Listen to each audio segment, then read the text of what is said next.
New York City has to go through hell like the rest of the country did over the past 4 years to kind of realize this isn't the way. And maybe we get some more sensible John Fetterman type Democrats back up in front of their party, because it's been interesting, though, because Liz, there have been a lot of Democrats who've tried to distance themselves from this guy. Hakeem Jeffries is one of them. I feel like the leadership in the Democrat Party has been like, I don't know, we're not sure we want to take this guy on, because even they, I think, know how bad a job a socialist / communist would do in a city like New York.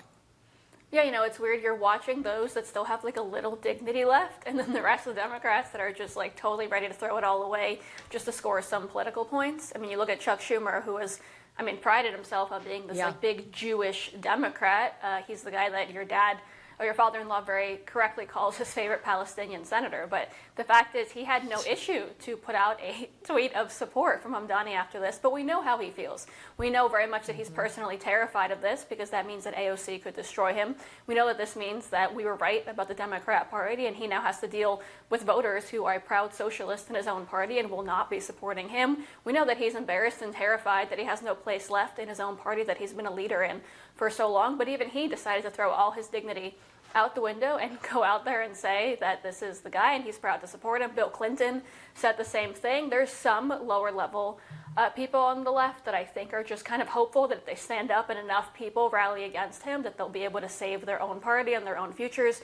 But it's sad to watch how many of them are kind of just political animals. Like you said, Alex, they're just in it to see what happens, ready to throw their support behind whoever it is, to throw any ounce or shred of dignity left that they once had out the window, to make sure that the radicals in their party know that they are on their side, to try to rally their support for themselves. So it's kind of sad, but there are some folks out there, obviously like Fetterman, that so many of us are proud are there. I love Fetterman, actually. I think he's done an incredible job. I was proud. Isn't it crazy?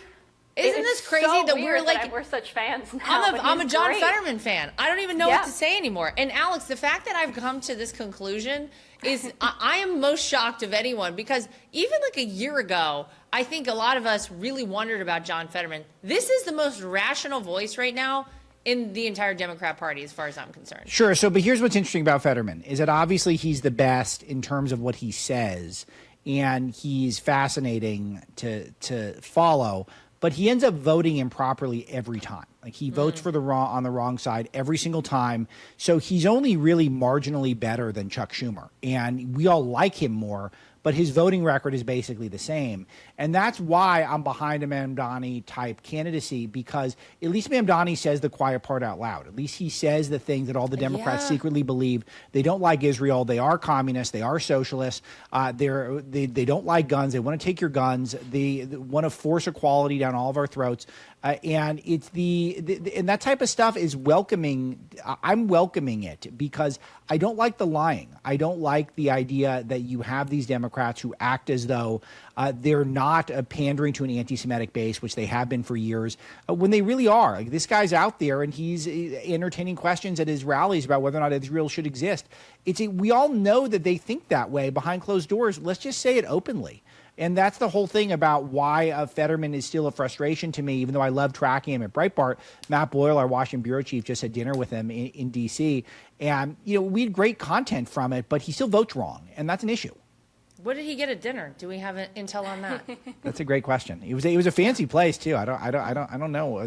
We showed up with the hoodie and the shorts at the fancy place. I would have liked to have been a fly on the wall at that one. Yeah. I'm always curious. I like to find out what people are eating. I'm always curious about that. For full shows, live and on demand, it's Salem News Channel.